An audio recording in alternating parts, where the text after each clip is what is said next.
The text arrived just before 9 on New Year's Eve, while my coffee was still cooling on the counter. We're keeping tonight small, investors and close friends only. We'll catch up after the new year. I stared at the screen until the words lost their edges. Small was never small in my family. It was code. It meant Richard's girlfriend would be there, the one young enough to laugh at his jokes. It meant Evan would be there, already bragging about plans he hadn't earned. And it meant I wouldn't. The entire content of the video is a fictional work created by the writing team of the Revenge Pulse channel, intended to reflect common conflicts in families and society, helping viewers recognize their emotions and choose a more positive way of living. Another message followed, almost polite. You understand. This is business. Business. That was the word he used whenever he wanted obedience to sound reasonable. I typed a reply, deleted it, typed again, deleted that too. Nothing I sent would change the guest list. Nothing ever had. Over the years, I had learned the rule I wasn't family when things were good. I was family when something was on fire. A call came through seconds later. Richard's name glowed on the screen. I let it ring. The phone buzzed again. Evan this time. You coming by later. Dad says you'll understand. Understand meant pay. It always did. I slid the phone face down and leaned against the counter, letting the silence settle. Outside, neighbors were already unloading fireworks, laughing too loudly for the morning. Everyone else was counting down to something new. I was watching an old pattern repeat itself with better lighting. For nearly 3 decades, I had been the backup plan. The person who fixed the spreadsheet, smoothed the meeting, wrote the check that made embarrassment disappear. I had done it quietly. Believing usefulness was the same thing as belonging. I picked the phone back up, not to answer, but to mute the thread. Then another. Then another. The quiet that followed wasn't dramatic. It was clean. I opened my laptop and logged in, hands steady. The year was about to change.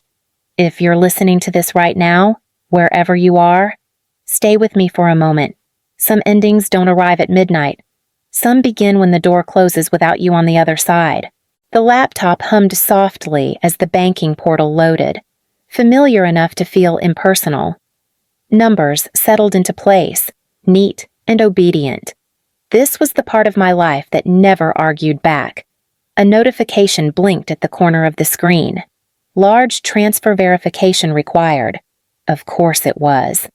The phone rang almost immediately, the caller ID matching the number on the screen. A woman's voice came through calm and rehearsed, trained to sound reassuring without offering warmth. You're authorizing an unusually large transaction today. May I confirm the purpose? A pause followed while I let the question sit between us. Acquisition of a non-performing mortgage note. My response landing flat, precise, with escrow reserves. Another silence, shorter this time. That will total $512,000. This action will significantly reduce your liquid assets. I'm aware. Keys clicked faintly on her end. You understand this transfer cannot be reversed once finalized. I've already accounted for that. The confirmation code arrived. I entered it without hesitation. The screen refreshed, then displayed a single-line transaction complete. The call disconnected politely.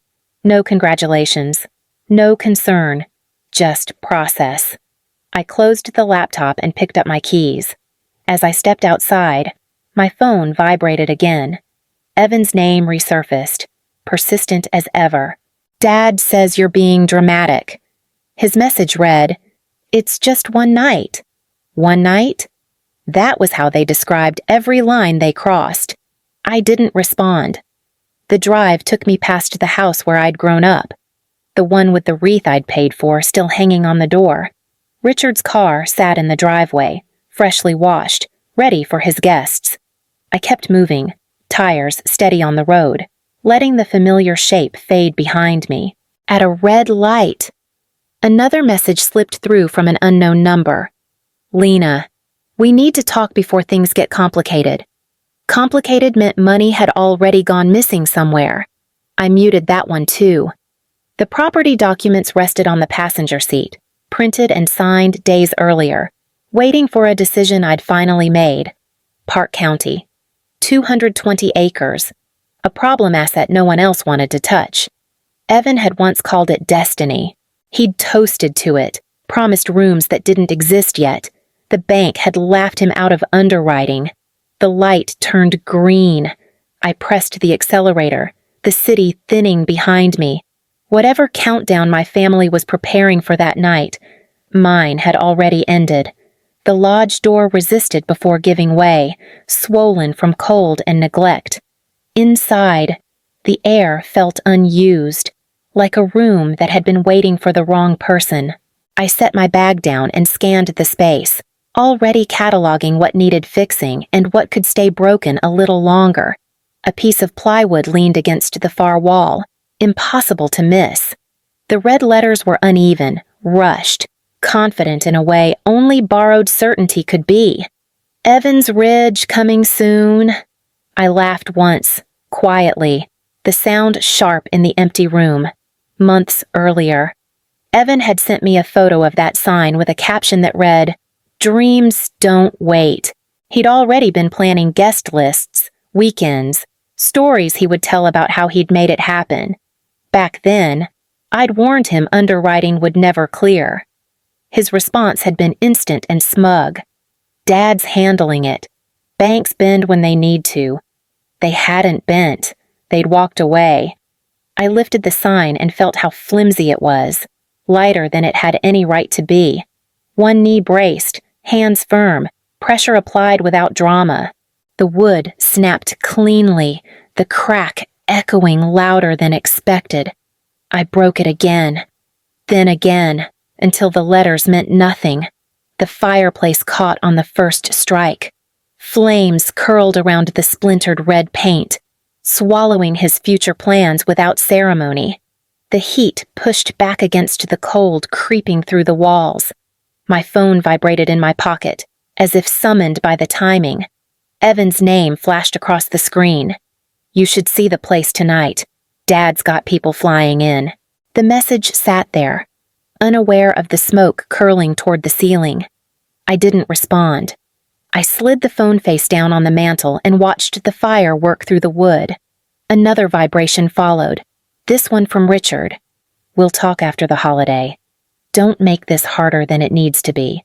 Harder for whom was already clear." The flames settled into a steady burn, warming the room inch by inch. Evan had tried to claim this place with a sign and a smile. I claimed it by standing there, alone, letting what didn't belong to me turn to ash. The calls started before the fire burned down to embers. Richard first, then Evan, then numbers I recognized by pattern alone, aunt, cousin, someone who only remembered my existence when a situation needed smoothing. I watched the screen light up, vibrate, go dark, one by one. I slid each name into silence. The phone rang again, this time from Evan, relentless. A voicemail followed when I didn't answer. "You're overreacting. Dad's stressed. Just come back and we'll reset after tonight." Reset meant rewind. Reset meant pretending nothing had happened. Again. I blocked the number. By mid-afternoon, the lodge had a different rhythm. Tools spread across the floor. Hardware unpacked with methodical care. I climbed the ladder myself, bolting cameras into place under the eaves, each one angled with intention. The app synced cleanly, each feed lining up on my phone like checkpoints. A call came through from the county office as I tightened the final screw. The clerk's voice carried the practiced neutrality of someone who'd heard every version of family conflict. "You're confirming the trespass affidavit for the Park County property?" "Yes. Once filed, any unauthorized entry will be treated as a criminal matter." "That's the point." The locks came next. Heavy-duty deadbolts, commercial grade, the kind that don't give politely. When the first one slid into place, the sound landed deep in my chest. It wasn't loud, but it was final. Another message slipped through before I muted the device completely. Richard again. You're shutting people out who care about you. Care had never required access. Night settled in quietly. The wind tested the windows and lost. I sat on the floor with my back against the wall, wrapped in a blanket that still smelled like cardboard and plastic. The silence wasn't empty. It felt deliberate. For the first time, no one could walk in uninvited. No one could negotiate their way past a boundary I'd finally decided not to explain. Morning light crept in thin and pale, barely touching the kitchen table where my laptop waited. I hadn't opened that file in years. I knew exactly where it was, exactly what it contained, the way you know where a scar sits even when you're not looking at it. The spreadsheet loaded without ceremony. The title stared back at me. Unchanged. Family Personal Advances. The first entry went back more than a decade. $47,000. Richard's business. Cash flow crisis. Temporary bridge. He'd promised repayment in 6 months. At the time, his voice had carried panic wrapped in authority. You don't want to be the reason this collapses. The repayment column stayed empty. The next line followed 2 years later. $11,800. Emergency medical expense for Evan. That was how it had been framed. His voice shaking. Richard's tight and urgent. He could lose everything. I'd learned later it wasn't a hospital bill. It was a settlement after a bar fight. Evan started and couldn't explain his way out of. Then came the entry that still made my throat tighten. $186,000. 3 years ago. Gambling debt. Not the kind that waited patiently. Richard had called past midnight, breath uneven, words tumbling over each other. They're threatening him. This isn't like before. I don't have anyone else. I'd liquidated investments that night without telling anyone. I'd wired the money before sunrise. By the end of the week, the problem vanished. A month later, Evan rolled into the driveway with a new truck. At dinner, he'd raised his glass and smiled. Sometimes you just have to negotiate hard. No one looked at me. Scrolling down felt like tracing fingerprints across my own life. Each number matched a moment I'd convinced myself was necessary. Each blank repayment cell told the same story. Help given. Credit erased. My phone buzzed on the counter, vibrating its way closer to the laptop. An unknown number lit up the screen. Your father's under a lot of pressure. A woman's voice pressed through voicemail. Rehearsed concern layered over expectation. He didn't mean to exclude you. Exclude. Not exploit. Not drain. Just exclude. I closed the message without replying and returned to the spreadsheet. At the bottom, a running total sat in bold. $244,800. That was the cost of being reliable. That was the price of being the one who didn't say no. I worked with numbers for a living. As a forensic accountant, I traced money that disappeared on purpose, hidden behind shell companies and false narratives. Looking at my own ledger, the pattern was unmistakable. Escalation, dependency, entitlement. Buying the land hadn't been an impulse.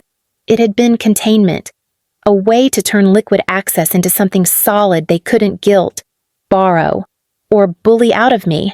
I saved the file, closed the laptop, and pushed it away. The ledger didn't need witnesses anymore. The silence settled in layers. No calls, no apologies. Just a gap wide enough to hear intent. On the 4th day, a voicemail slipped through from a number I hadn't blocked yet. Richard's accountant this time. Tone clipped, professional. There are timing concerns we should discuss before the month closes. Timing. That word always arrived when leverage was thinning. I didn't return the call. I didn't need the details spelled out. Evan's debts had never waited politely. They arrived with dates attached, with consequences that didn't care about family titles. January 20th was coming fast. A text from Evan followed that night. Casual on the surface, sharp underneath. Dad's trying to keep things calm. Don't make this a standoff. Standoff implied equals. We had never been equals. I muted the thread and went back to work, auditing a shell corporation for a client who swore ignorance while the numbers confessed everything. Patterns repeated no matter whose name sat at the top of the page. 2 days later, another message appeared. This one from Richard directly. We need access to the property documents, just to review options.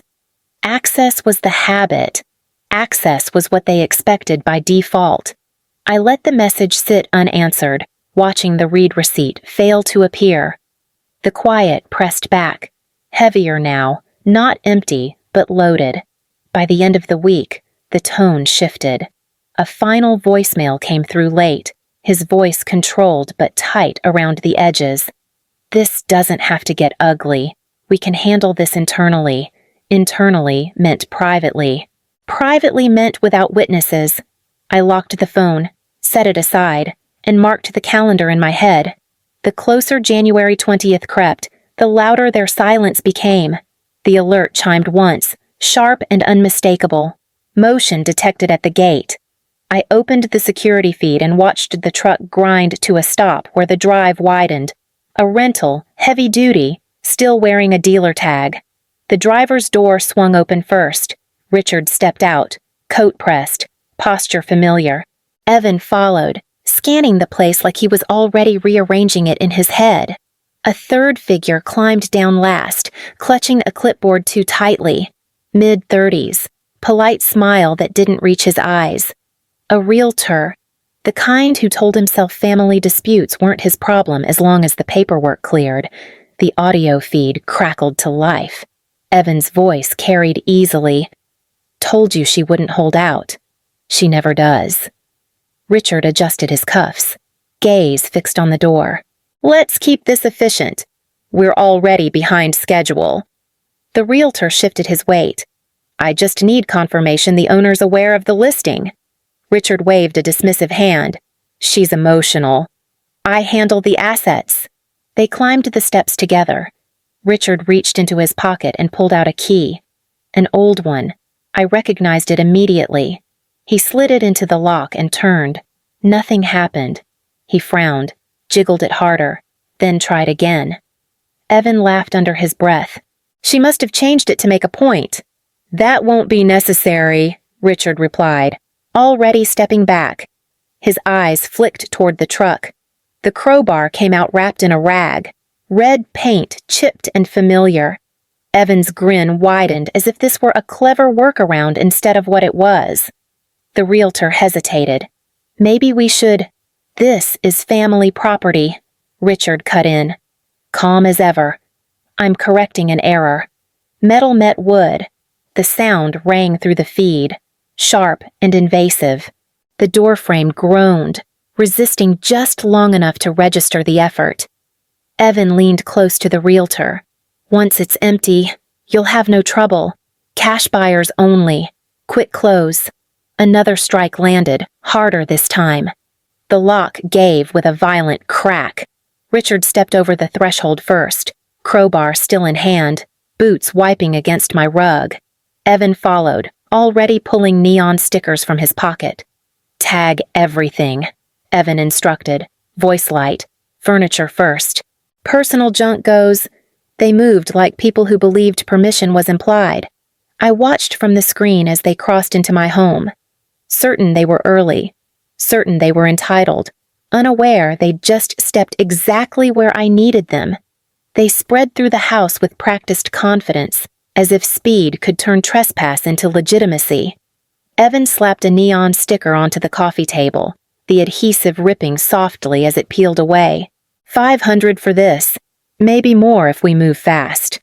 Richard paced the living room with his phone pressed to his ear. Yes, listing goes live today. No contingencies. We're pricing for urgency. The realtor hovered near the doorway, eyes darting between the broken frame and the crowbar now resting against the wall. I really need confirmation, the owner. She's unavailable. Richard cut in without looking back. That won't be an issue.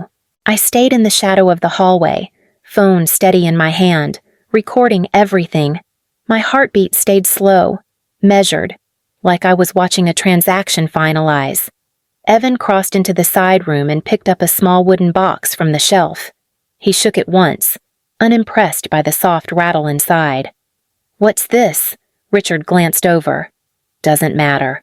Evan shrugged and tossed it onto the growing pile near the door. The lid popped open on impact, spilling folded letters onto the floor. My mother's handwriting flashed into view, familiar and sudden. My foot moved before I could stop it. Just half a step. Air shifted around me. Then Evan laughed. "Personal junk. Told you." That was when my thumb pressed down. The lights exploded on all at once. 8 floodlights ignited around the property, turning night into harsh white clarity. Evan yelped, throwing an arm over his eyes. Richard staggered back, momentarily disoriented. Red and blue strobes cut through the glare as a patrol car surged up the drive, blocking the truck. The engine barely stopped before the door opened. "Everyone stay exactly where you are." The sheriff's voice carried authority without volume. Another car pulled in behind him. A woman stepped out, heels steady on gravel, a thick black binder tucked under her arm.